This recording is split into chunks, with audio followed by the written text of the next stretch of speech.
Гласен текстилец ги анализира сите проблеми со кои работниците се соочиле минатата година, како резултат на пандемијата.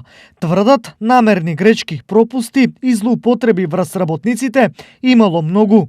Претежно беа тоа откази за време на кризата, заканите со отказ, непочитување на протоколите на работно место и при транспорт, нели, она задолжително растојание што беше, прекршување на правото на отсуство на еден родител во време кога нели беа затворени воспитно-образовните институции и непродолжување на договори на определено време, спогодбени откази кои што огромен дел беа незаконити.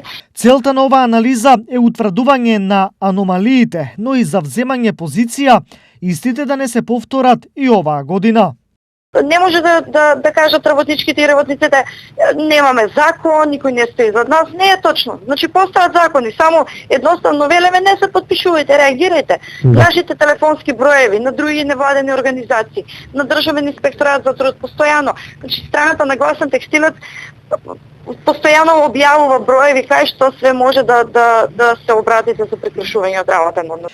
Иако Гласен текстилец задолжително застанува на страната на работниците, има случаи и кога до нив газдите се пожалиле од работниците.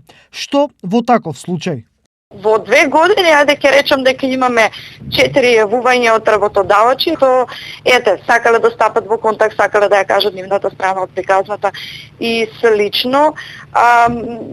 Еднаш се работеше за индивидуален случај, дека навистина работодавачот имал проблем со работник, меѓутоа вообичаено онака сака да едноставно многу не критикувате, меѓутоа секогаш стоиме на располагање.